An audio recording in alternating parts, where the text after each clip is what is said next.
চলে যাওয়ার তো কথা ছিল না, চলে যাওয়াটা ইটস এ গ্রেট লস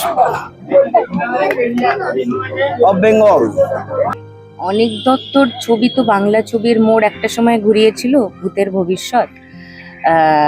এবং অনিক দত্ত সত্যিকারের সত্যজিৎ প্রেমী ছিলেন, দেখানো সত্যজিৎ প্রেমী নয়। তো নন্দনে শায়িত আছেন অনিক দত্ত, সেটা দেখতে মন্দ লাগলো না, যে নন্দন তাকে প্রাপ্ত করেছিল।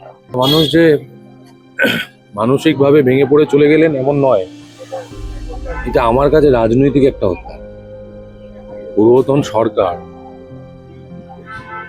আর মানসিকভাবে একটা মানুষকে তো ভেঙে দিয়েছেন। নন্দনে ছবি চলতে না দেওয়া, বহু মানুষের কাছে রটিয়ে দেওয়া যে ওনার ছবি হলে রিলিজ করতে অসুবিধা হবে, এগুলো তো হয়েছে।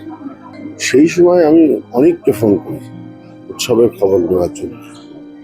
তখন কিন্তু অনেক খুব অসুস্থ, মানে আমার কথা ঠিক মতো উত্তরই দিতে পারছিল না। আমার ভীষণ নিঃশ্বাসের কষ্টের মধ্যে আছে বিষয়টা, আমি কথা বলতে পারছি না। আমি ছেড়ে দিলাম, ফোনটা ছেড়ে তার কথা বলতে হবে না।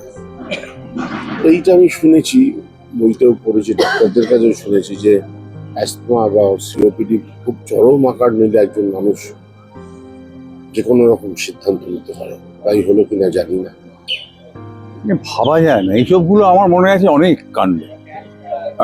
তপন সেনের মতো ডিরেক্টর যখন চলে যান, আমরা এখানে নিয়ে এসেছিলাম, নন্দনে যাওয়া হয়নি। নন্দনের এটা একটা অন্য রাজনীতি, মানে আমার ইনভলভমেন্ট হচ্ছে ফিল্ম ফেস্টিভ্যাল।